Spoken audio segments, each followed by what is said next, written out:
So welcome everybody to today's webinar. We're still waiting for people to sign up and we will get started very soon.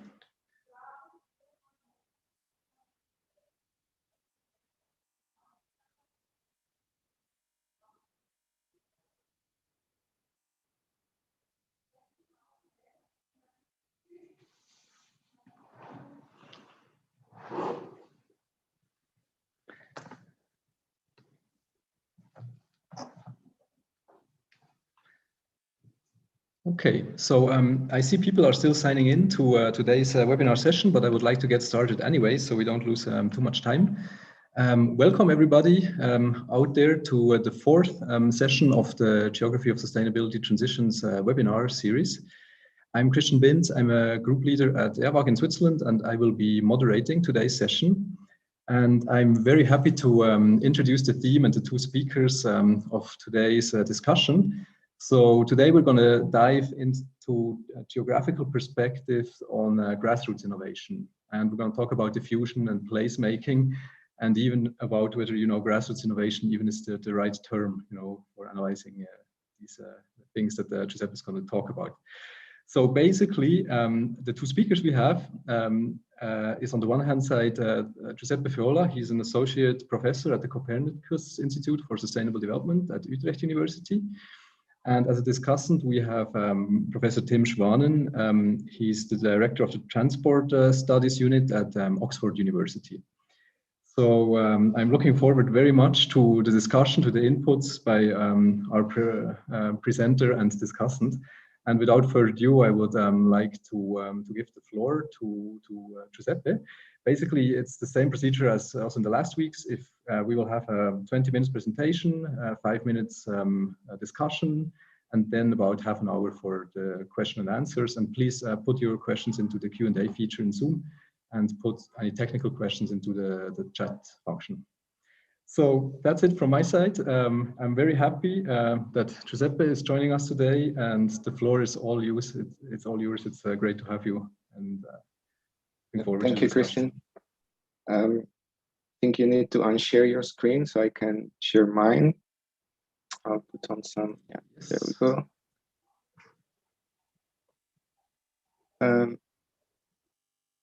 Yes. Okay. Yeah. Thank you, Christian, and thank you also to Jonas and all the other organizers for inviting me. This has been a very interesting webinar series, and I hopefully I can contribute something useful to the series and to the conversation on geographical perspective on sustainability transition. As Christian said, of course, I prepared something on grassroots innovation specifically. Arguably the most referenced definition of grassroots innovations is the one proposed by Seifeng and Smith in a seminal paper published in 2007. They define grassroots innovations as sort of networks of activists and organizations, and they stress the bottom-up sort of generation of solutions for sustainable development, the local embeddedness, that responds to interests and values of the communities involved, and differently from sort of other forms of innovation, they stress how grassroots innovations are really rooted in civil society arenas, and they experiment not only with technical, but often significantly with social innovation. Some of the characteristics of grassroots innovations that we find sort of mentioned in the literature are their inclusiveness. So for example, different types of knowledge come together in these processes of innovation. These are processes that are community-led. They are appropriate for the local context. They are often based on alternative forms of social organizing. So for example, more horizontal organizations are also more inclusive. They are usually emergent processes. They react to injustice often. And importantly, they are not necessarily a blueprint for proper innovation, so for business innovation, but really they are valuable in their own right. So they are a source of reflexivity. They add diversity to innovation processes and to process of change towards sustainability more broadly. Some of the most frequently studied grassroots innovations are, for example, repair cafes, community-supported agriculture, community energy, community currencies, a lot of community in the word, which is already telling, eco-villages, transition towns, which I will tell something more later, but also more historical grassroots innovations. For example, the appropriate technology movements in India and Latin America are sort of part of this phenomenon. So I will, in the talk, I will address these two questions. The first one is, how does a geographical perspective help us better understand grassroots innovation? And here I will actually talk of two perspectives, one on the diffusion of grassroots innovation and one on placemaking.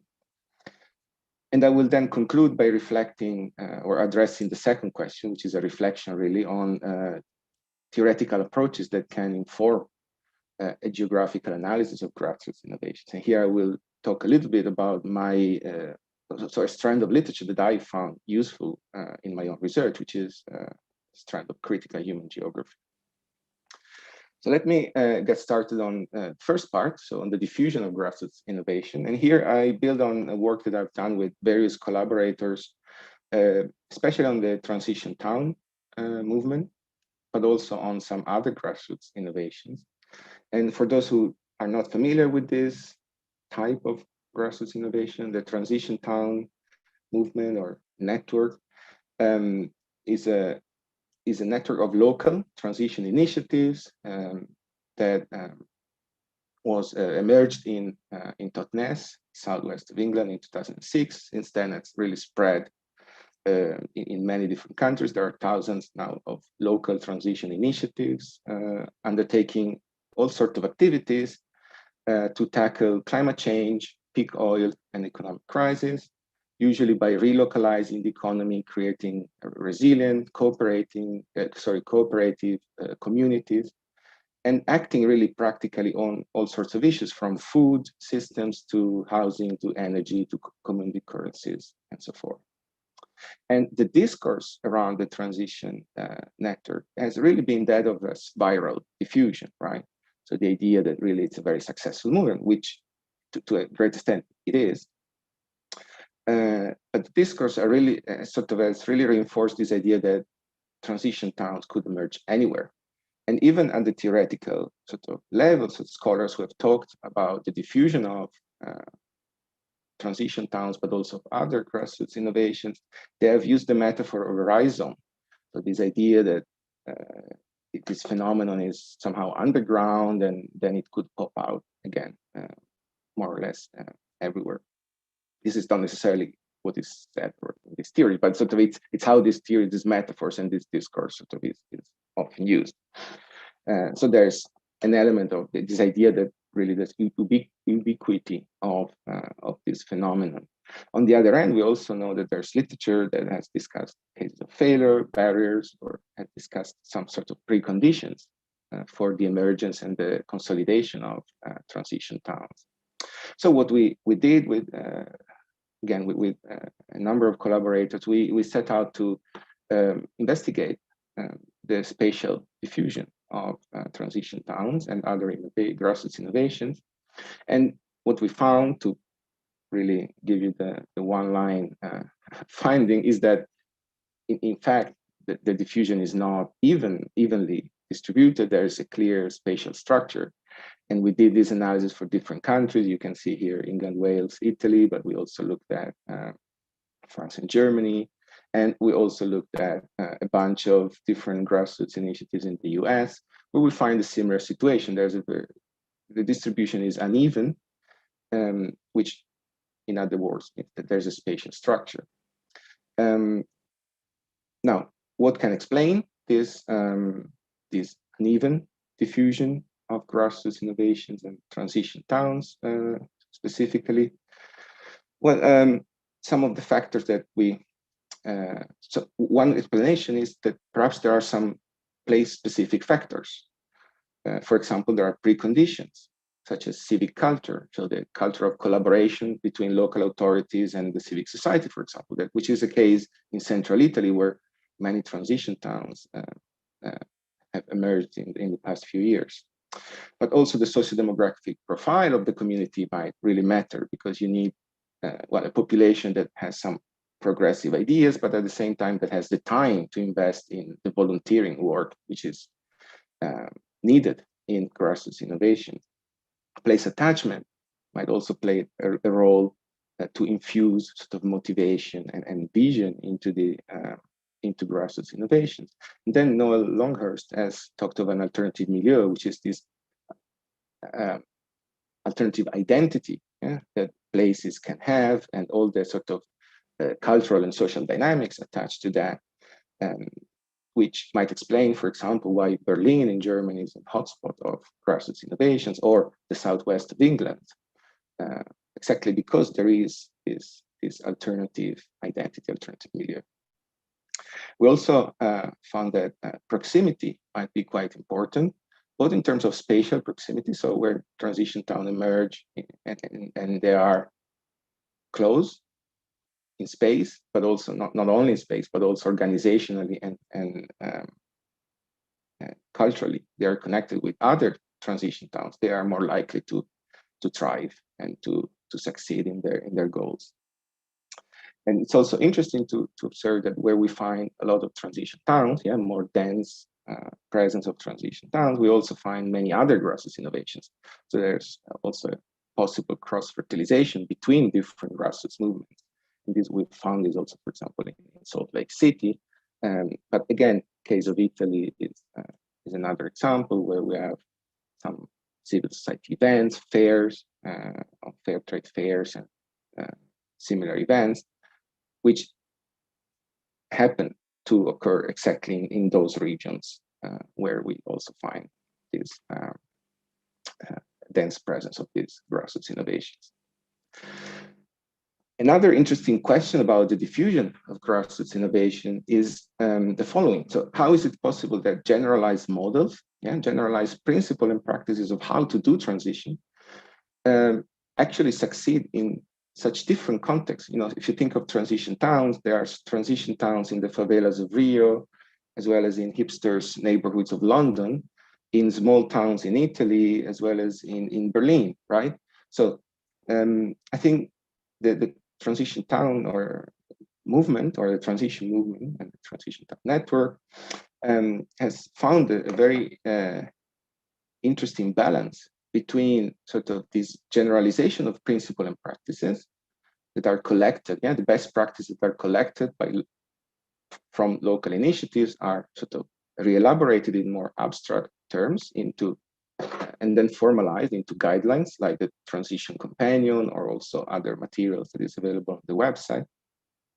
So there are these generalized principles, but then there's a good balance between that and the adaptability and the freedom for local initiatives and local communities to adapt those principles and practices to their local context. So they're actually encouraged, the local initiatives, to really adapt the tools to their context. And this comes with an interesting, again, balance between extensive translocal relations, so local initiatives being part of these larger networks and being able to exchange knowledge, tactics, support, etc. But then also intensive local relation within the transition initiative, but also with other local actors.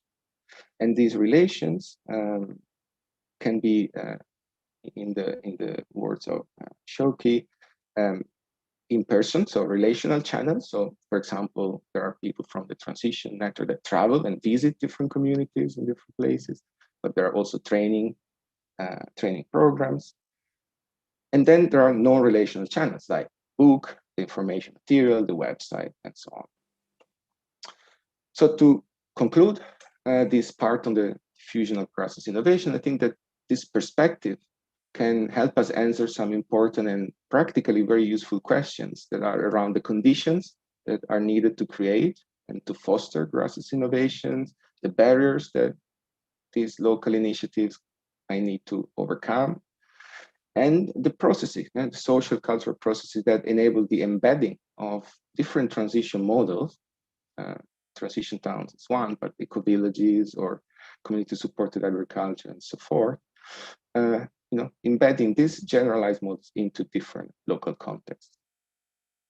There's here a resonance, I think, with questions that are asked in economic geography more broadly. So about the diffusion and mobility of ideas and innovations, the networks, how they're shaped and how that matters for innovation in different places, interorganizational relations, and so forth, right? In this perspective, in my opinion, and definitely in my own research here, place is mostly seen as a site of where transition happens. So the research focus of those questions is really on the conditions that exist in a place and the ability of grassroots to exploit those conditions, or even to create, to shape them in order to emerge, thrive, and consolidate, and ultimately bring about change. I will now move to a second perspective, if you want, geographical perspective on grassroots innovation, which is that of placemaking. And in a sense, I'm also moving to a different stage of my own research trajectory. And here, I think what I think is interesting and what we need to understand and what is sort of driven my own research is really the aim to understand what do grassroots innovations actually do when they pursue change towards sustainability. The obvious answer here, or seemingly obvious answer, is okay, they innovate, right? They generate solutions, socio-technical solutions for various sustainability issues. But I think there's more we can say about the processes that are activated by grassroots innovations. And that's here where I think talking about placemaking really makes sense. I built on a number of other strands of geographical literature, which you see on the slide. I won't read them. And I think that this literature is interesting, and the perspective of placemaking is interesting, first of all, to understand grassroots initiatives in general. But more specifically, if we, like myself, are interested in understanding and supporting the type of grassroots initiatives for which a sustainability transition is a post-capitalist, or at least a post-growth transition. So for those movements that are really aiming some really fundamental change in society. And I will make 3 examples. I will sketch 3 examples here to give you a sense of what type of movements I'm talking about, but also how this literature has helped me and my collaborators to make sense of this grassroots processes. So the first example is that of Territorio Campesino Agroalimentario, which is a peasant movement in Colombia, trying to build territories, in different regions of the country. And agri-food territory, that's what the name means. And this territorialization, is really at the same time a vision of an alternative, sustainable, dignifying future. But it's also a political tool for the institutionalization of a peasant society. So that's what Territorio Campesino does. So it creates new institutions, a new way of organizing peasant society and peasant economy. And it's also a physical area, right? It exists there, it can be mapped and so forth. So there's a lot on this slide, but I just keep it as a background for the stuff I wanted to tell you.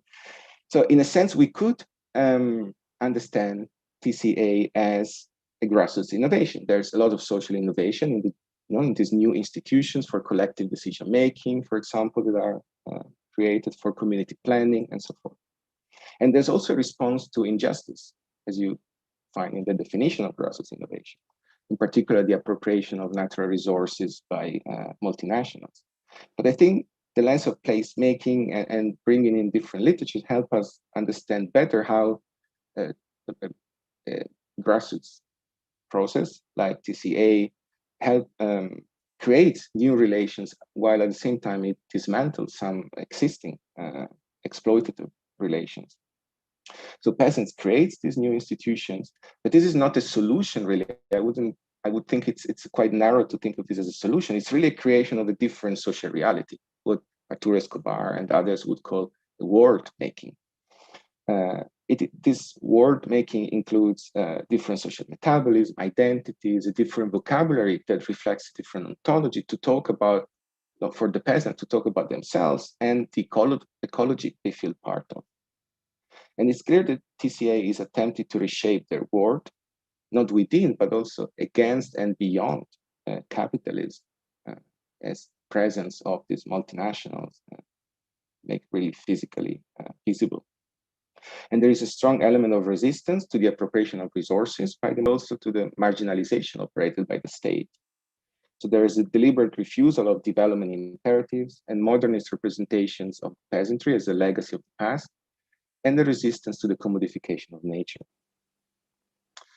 Moving to Europe, so we don't have to be in the global south to think about placemaking or to think about these type of processes.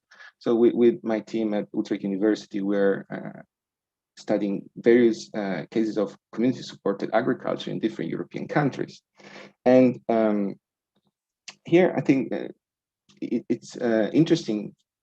One of the many aspects that we find interesting is to understand how community-supported agriculture bring diversity to local economic systems. And I think really the diversity of CSA calls us to recognize the different socioeconomic forms that are introduced to these grassroots practices. And here, to understand that diversity, we really built on, in particular, literature from diverse economists, so Gibson Graham and other researchers, to capture the different forms through which diversity is manifested. And here again, we go beyond sort of the socio-technical type of understanding of grassroots innovations, and also beyond the local values that, again, we see reflected in the definition of grassroots innovation. So we speak of ontology, we speak of relation with state, economic relations, and different dealing with knowledge and knowledge production. And the third example is not from my own research, but from the research of Lin Lai at ISS in The Hague. And in a paper published in Geoforum, she presents a very neat case of community energy projects in Taiwan.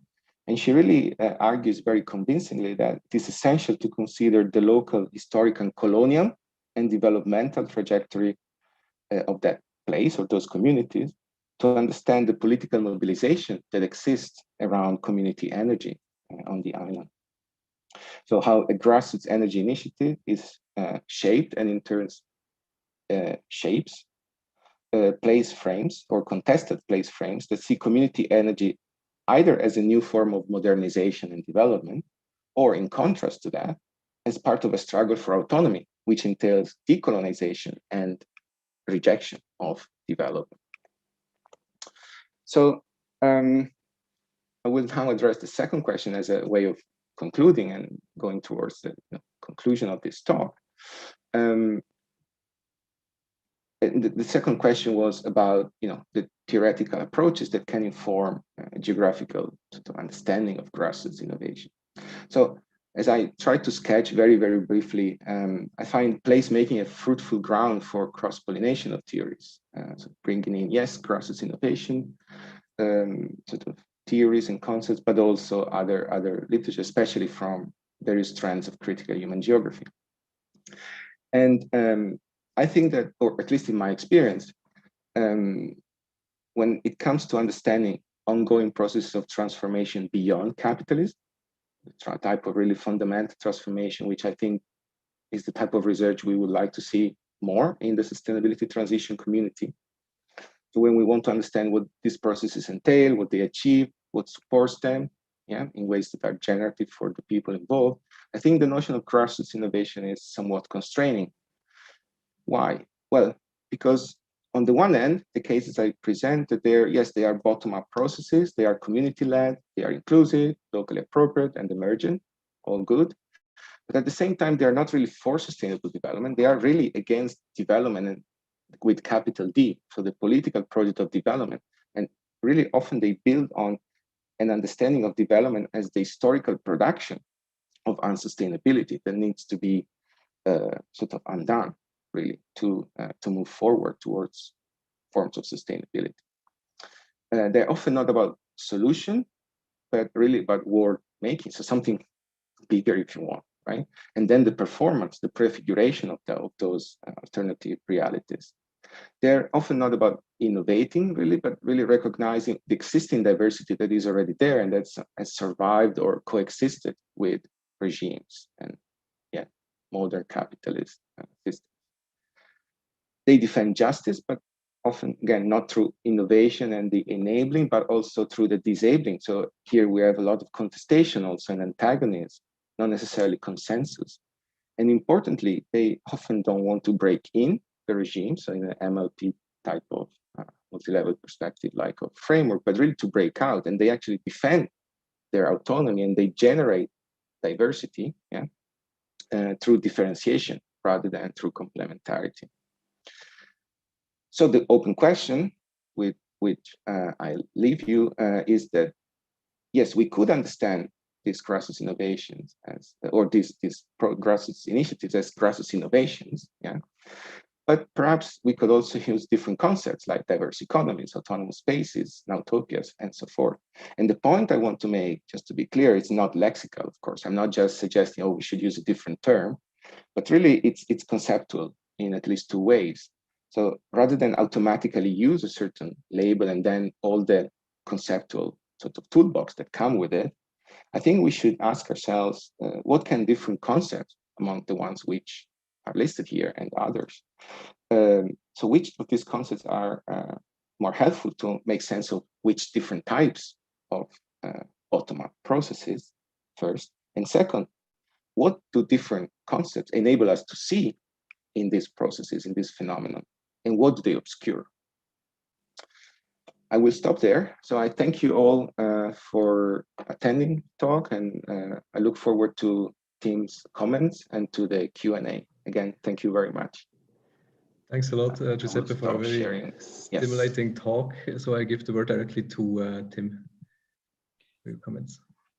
Thank you, Giuseppe. That was brilliant. And it was really good to see the intellectual journey you've been on over the past decade or more, sort of condensed so neatly in a little over 20 minutes. And I agree with almost everything that you've said, and I very much appreciate the point that you end on the importance of concepts and conceptualization, because conceptualization is also a form of world making. And I think that's really important to bring that out. And the grassroots innovation concept does a lot of work and does a lot of good work, but it is perhaps pushed beyond what it was originally, what Safe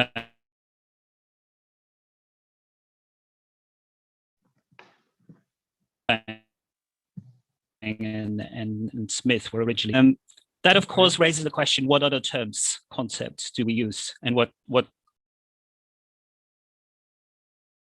kind of approaches we use?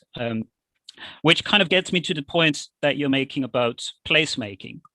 And I think you can do more in terms of unpacking the concept of place. And as a geographer, I'm almost bound to say that if I teach my first year undergrads in geography in Oxford, the first tutorial we do is on place and the very rich history of the concept in geography. And I think you can benefit from engaging with that work perhaps more fully than you've done so far, because on the one hand, there's all the work by people like Doreen Massey, Tim Cresswell, and others who've spoken about how place has sort of this historical dimension. It's about affect, emotion, but it's also about power. It's also about inequality.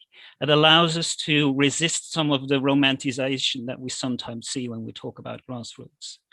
Another reason for unpacking the concept is that placemaking as a process has been co-opted by neoliberal development, neoliberal urban development in particular. So I think there's more that you can do with that.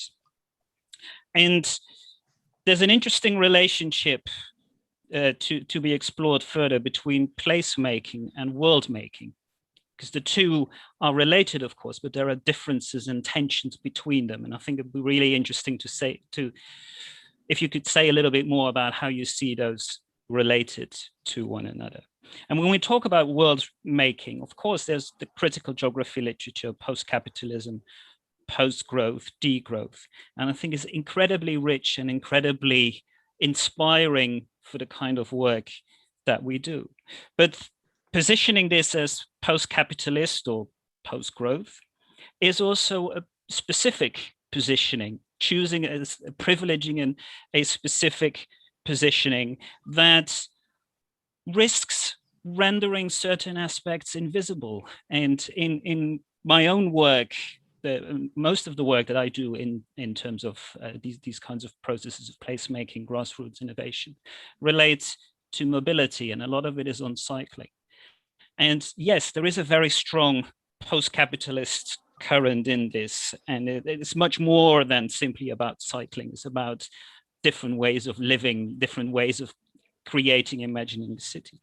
But it is also about people who just want to get things done.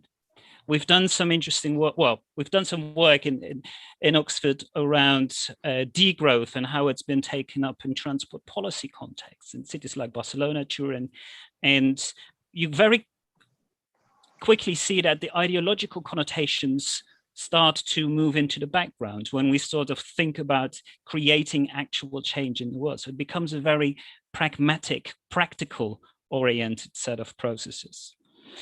And then cycling activism is a lot also about fun, about play, about bonding, about community. And some of these elements risk being sort of backgrounded. Many people, if you look at sort of people who participate in collective bike rides, for instance, many people don't really care about the whole bigger story about post-capitalism, but they are there for, yeah, bonding, enjoyment, what have you. And I think that too is important to bring out, because I think in some of this literature there is a tendency to over-interpret and slightly romanticize the processes that we're looking at. And I think we should be careful and reflective in trying to avoid that. My last point really is about methodology, and it's more like a question, because I think you've talked a lot about conceptualization in a very interesting and engaging manner. But I was wondering, with this shift in conceptualization, do you also feel that you need to change your methodologies? Do you need to do other things? Do you need to make changes sort of that reflect that shift in ontology and to an extent epistemology that you're going through? And I was wondering how that sort of, if that is shaping your research, if you see a methodological transition, transformation, or whether you're still basically working with quite similar methods and approaches methodologically as you did before. And I think I'll leave it there to leave the time for others to ask their questions. But brilliant talk, and thank you very much. Thanks a lot, Tim, for kicking off the discussion with these really nice points. So I guess it would be nice if you could very quickly answer to a few of the key issues, Giuseppe, and then we take the questions from... Yes, thank you, Tim, thanks. It's very, yeah, very valid points and very interesting questions that, of course, raise a number of points. I'll try to just respond very briefly. I think on the concept as word making, I fully agree. I think there's probably not always, this is something that it's researchers in, I think in the sustainability transition community, if we sort of more or less are part of now, and with this webinar series, it's something that is not always, they're not always very aware. So often use these concepts also in interactions with various stakeholders, policymakers, as if these were, you know, could take for granted, you know, grassroots innovation or innovation systems and so forth. While they are performative, while you using those terms, you're already framing things in a certain way, where excluding other views of the phenomenon, etc. So I think there's more sensitivity there would be is really needed, and that's what we try to bring in our research, really, in that I'm doing with all the again in Utrecht with the team. And I think with that, it's a link with the framing as post-growth or post-capitalism, I think this is something we face definitely in studying, for example, CSAs. I think the answer there is that we're very careful not to assume this particular reading in the cases. So some CSAs are set up as attempts to move beyond capitalism, even as anti-capitalist initiatives. Others not at all. They're really about, you know, good food, organic food, and etc. Right? So we are very careful in the way we interact, and we ourselves frame the problem, and we don't assume that reading. And I guess that's the short answer essentially to. So we don't use those labels ourselves, and we in our research. Okay, in terms of placemaking and word making, and that's probably a big one. I'm not sure I can answer satisfactorily in such a so very briefly. But one point that I think is very sort of promising, and that I'm sort of interested also to develop more in the future, is the connection between word making and territorialization. So a lot of these alternative initiatives, movements, they leverage the territory as a vision, a tool, and ontology as well. So it's a relational ontology of how they see themselves in their place. Yeah. So I think there's the connection there is very interesting, and many of these movements are in Latin America or in other parts of the global South, but we see there are some signs also of this type of development also in Europe and in other places of the world. So I think that could be an interesting connection to explore, just to keep this brief. In terms of methods, so in general, on one level, well, type of methods we use, again, in this research on CSA in particular, you know, it's interviews, it's participatory processes, like focus groups or workshops. But we try to bring in elements that are a bit more creative, that help us to grasp, again, these different ontologies. For example, photography, the use of photography, or we try to bring in elements, you know, the non-human elements, where we're actually thinking how to do that. Yeah, we might not yet have a super clear answer to that, but we're trying to, okay, how do we understand also non-human agency in these processes of bottom-up change, right? I don't think we are innovating dramatically in terms of method, but we are exploring on a lot of, you know, the diversity of method that is already out there, and how exactly with the idea of trying to grasp this diversity of ontologies and processes, yeah, that we observe at the grassroots.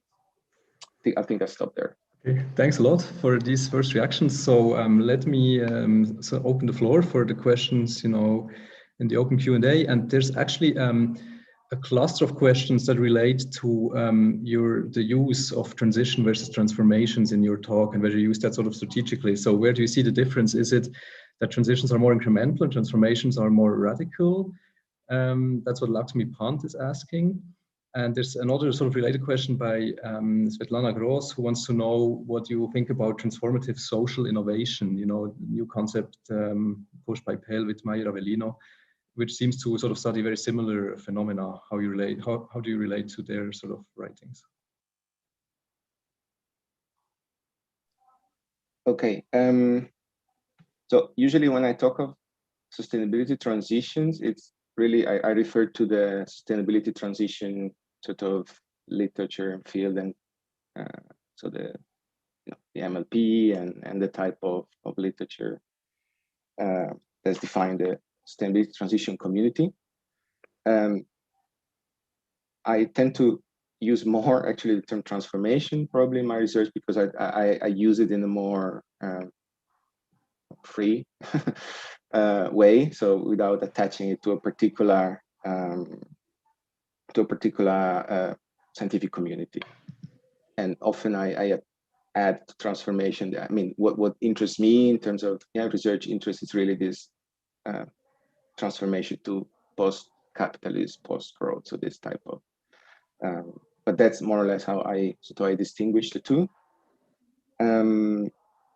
Transformative social innovation. Yeah, I mean that's very interesting work. I mean, what can I say? It's I think it's still a lot in the sort of it's an interesting development of the grassroots innovation type of thinking, of course, enriched in many ways. So the type of scholarship that we try to do, I think it brings in even more of the sort of the critical perspective. Of course, we also refer to that literature. For example, the work on power that comes within that type of development is very valuable and interesting. But again, it's one of the pools sort of theories and concepts that we also build on. But as I mentioned in the talk, we also leaning a lot towards some other literature that is out there. Thanks for that. There's an interesting question by Julian van Hulst, who really likes your presentation and is asking about, you know, the sort of assumed existence or the role of the community, you know, in your conceptual framework and the research program. So, you know, how have you problematized the issue of the community that supports innovation studies? Is this necessary? Are they pre-existing, these communities? Are they built alongside innovations? Based on which relations? And it might be quite difficult, you know, to build such communities in places where social relations are already fragmented, like, you know, where the consumer capitalist, some democracies, you know, where sort of these relations are already fragmented from the start. So how do you deal with this community issue? I think, well, there's very interesting work on communities like Gerald Taylor Icahn, for example, has done very interesting work on this. Among others. I think the way I would see this is, yes, if you're referring again back to the talk, you can see this as a precondition, but actually community building is also part of that place making, right? So I think it's on both sides. So you can have communities that are already sort of, or places where you have very dense, rich, collaborative social relations that can be really a fertile ground for processes of grassroots innovation. But at the same time, you might find context in which even a smaller group of very engaged activists or social organizers can actually build that community and build those relations. And that's exactly that place making, right? Or part of that place making of establishing those relations, very intense at the local level, right? Supported by those more extensive relations at translocal level that set change in motion, essentially. So, yeah. Thanks. There's a follow-up from Harm van den Heiligenberg about whether you could say more about the types of cities, particularly that offer favorable conditions for grassroots innovation, particularly favorable grassroots sort of basic initial conditions, or also regions or, you know, places potentially. So have you identified certain, I don't know, configurations of preconditions that are most supportive for these sort of initiatives? Yeah, I mean, I would refer to the publications really.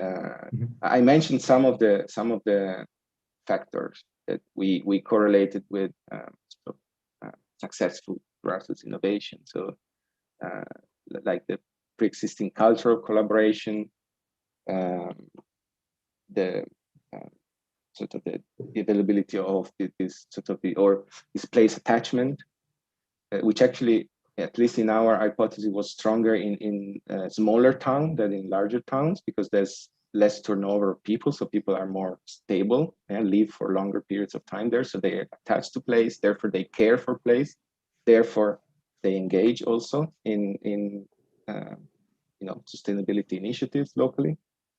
Yeah, the socio-demographic profile, the role of leaders. Sometimes this also follows, you know, the particularly you know, charismatic or resourceful people who really move to different places. So yeah, you find some of those people perhaps in large cities like Berlin, right, or London. You find some of those people, but not necessarily only there. So I think yeah, I'm just essentially putting together, making examples, really not providing a full answer. I think for the full answer, probably I would refer to the publications. Probably. Mm-hmm. Thanks. There's a question by Angelika Wackstrom, who also thanks for a very interesting presentation. And she was wondering about the alternative ways to frame these places that you were talking about. So, such as, for example, different types of utopias or nautopias. How much have you looked at this? And would the communities you have researched describe themselves as utopias? Especially, you know, with the reflection that sometimes grassroots innovation is not about innovating, but also recognizing what's already there.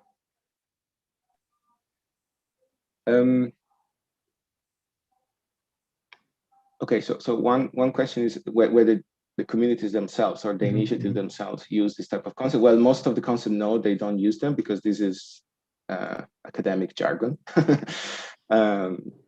Even when that academic jargon is actually developed in very close collaboration with communities on the ground, like the diverse economies type of scholarship, but still it's people don't talk about themselves in those terms, a bit like what Tim said earlier, essentially, that this is the way we as researchers frame this. But I think for the utopia part of it, probably in some discourses around perhaps eco-villages or some other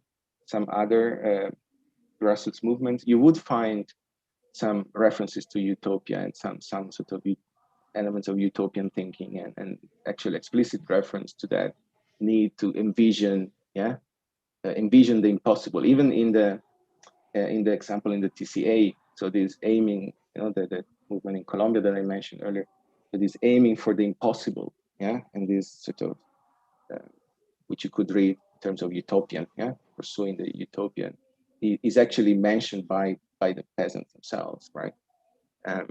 So I think you would find elements of that, of, having that as a vision and motivating action, but the terms themselves would really be, I think, academic jargon, really. But it's jargon, but it's also each of those comes with a conceptual sort of toolbox, right? So if you think of the diverse economies, well, it comes with a particular model of attention to certain relations, right, within these communities or these collectives, which you simply wouldn't have if you looked at the same type of initiatives from the lens of the grassroots innovation concept. You would see different things, right? And there is the question whether, do we need to integrate? Is one concept more appropriate for a certain type of grassroots innovation? What type of assumption are we making as researchers when we approach, this phenomenon of grassroots initiatives, and we label them in one way or another? Yeah. So Tim has something to add to this.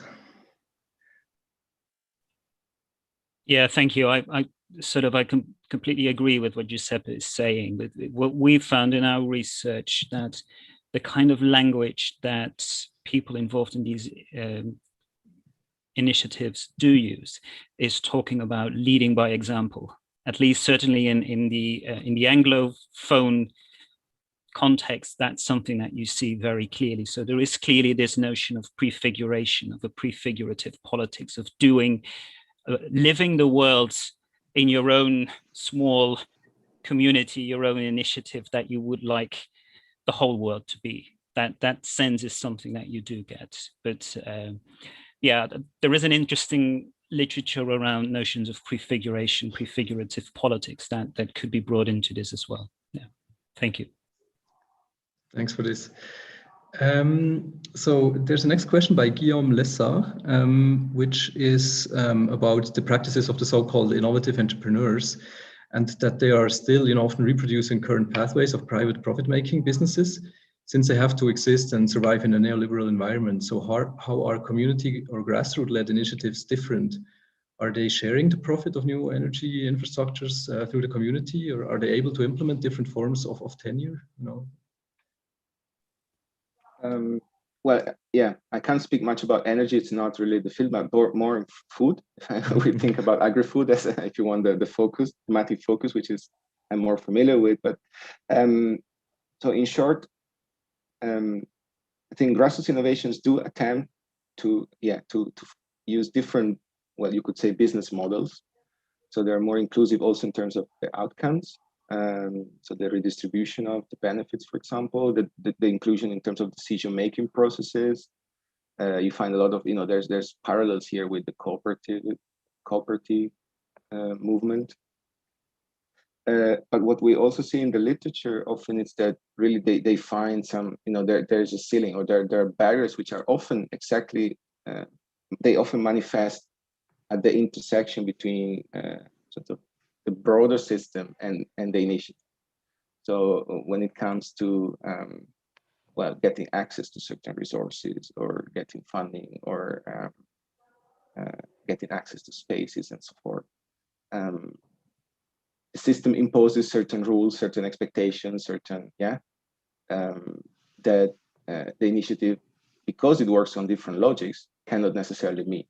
And there is where it's often, there's this tension and sort of the barrier, that you hit the wall. So, and this is the experience of various cooperatives, food cooperatives, for example. And I think part of this is also the sort of, or another space where you find this type of barriers is really in the market exchanges, where at some point these cooperatives are forced to interact with the market according to market logics, and they are set up with not according to market logic. So there's a constant process of negotiation and finding ways around, but it's not always possible. And there is where, again, they often hit a barrier and sort of they struggle essentially with. I would like to follow up with a personal question there, because that's a sort of a key issue, I guess. So, how do these grassroots initiatives become transformative of existing regimes, that are often sort of globally structured with sort of global sectorial structures? And, there's a danger, of course, that as long as it's in the community logic, that you're sort of living in the shadow of these regimes in different places that are conducive to these innovations, but you don't become transformative to this more global sort of, globally structured regime sort of structures. So, and often then you need to somehow scale up or scale out or something, and that means that you also change your logic more to market or maybe professional sort of logics. So what's the sort of the theory of how these initiatives become transformative over time in your work? There had to be a question about scaling.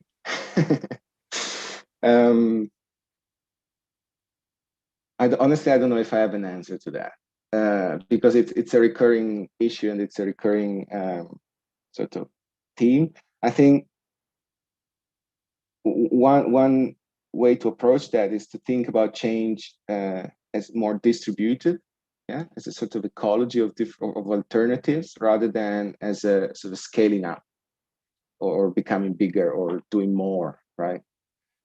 Many of these initiatives can work and can afford to work according to the logic, inclusive, dignifying, cooperative logic, exactly because they're small. And I think the logic of scaling up, becoming bigger, it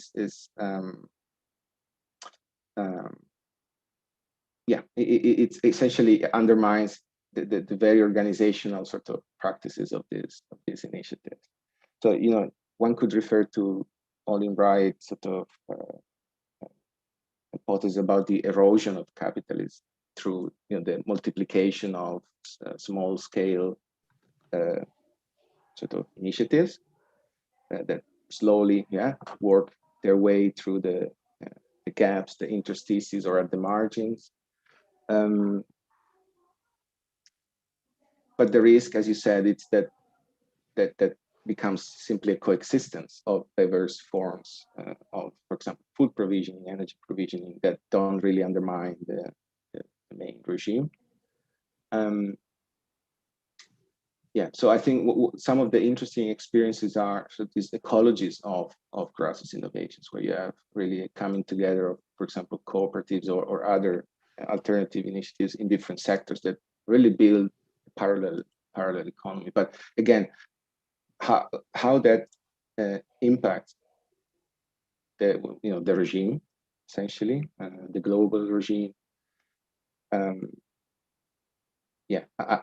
I don't have the full answer. You know, you can think of erosion, you can think of drawing resources and people, out of the main regime, so undermining it, creating spaces of diversity.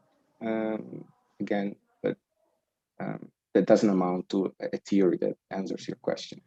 So Tim has an answer. I don't know if Tim probably, yeah. Well, I don't have a theory either, but sort of maybe two things in addition to what Giuseppe said. One is the role of digital technology, particularly social media. I mean, it was a point I was going to make. I was actually on my paper to say earlier in relation to the diffusion point, because I think there's a lot, many of these grassroots initiatives are actually very well networked in the digital sphere, and that's how a lot of this gets distributed. And this is actually where the idea of the rhizome that Giuseppe introduced is really powerful, and sort of a topological understanding of space and of distribution would be really useful to work up. Paul Chatterton has done a little bit of work on this, but I think that can be pushed much further. The other mechanism that you often see is regime actors copying some of the things that these grassroots initiatives have been doing. They don't copy everything, but they copy particular things that they see, hey, this actually works. And this is something that I can adapt and can incorporate in my institutional routines, which results in a much more incremental form of change, and sometimes can leave people associated with these grassroots initiatives as feeling robbed of something that is theirs and that's now being taken over by the bad guys. Sometimes I've heard it people articulated in this way. But from a system transformation point of view, this is not necessarily a bad thing, because you do get system change in this way. So imitation by regime actors is an important practice that I think needs to be studied more in subsequent research on grassroots innovation and transformation. Can I also add one other point, which now, can I? Yes. Mm-hmm. Yeah, I also think it's important to see these movements as more than innovation. And I think that's, so this logic of, you know, the regime, again, niche regime type of, it forces us to think about these grassroots experiences as innovations, right? But they, at the same time, they often are in the streets to protest about, I don't know, climate change or other issues, right? So they participate in campaigns. They mobilize people in other ways. So I think that there's other channels through which change comes through, which is not necessarily the innovation, right? The social technical, but it's really also the political channel. And not all, but a portion of grassroots innovations, or again, grassroots initiatives, grassroots movement, also act as political agents in society. And that's another channel through which change, if you want, at the higher level, can happen, or through which that change can happen. Thanks. So we've almost reached the end of today's session. There was one suggestion by Sam Liu on maybe not talking about scaling up, but scoping up of these grassroots initiatives. Not sure whether that will work, but it's an idea I wanted to also toss in at the end. So basically, we have really reached 4 o'clock. So I would like to thank both Giuseppe for a very inspiring talk, and also Tim for your really sort of spot on comments and also contributions to the discussion. And of course, everybody who provided questions. I could not cover all of them. I'm really sorry about this, but feel free to follow up also directly with our speakers or ourselves. So that's certainly no problem. And somebody even asked if we can share the Q&A, and I guess we will try to make that happen somehow. So check out the website later on, and we will also provide recording and potentially the slides if our speakers agree. But that's it for today. So thanks again to all of you, and I look forward to the next discussions and continuing, what we just have started debating here now in the virtual space, hopefully somewhere in real life soon again. Yeah. Thank you, Tim, and yeah, thank you, Christian. Thanks for having me. Thanks a lot. Thank you all. Bye-bye.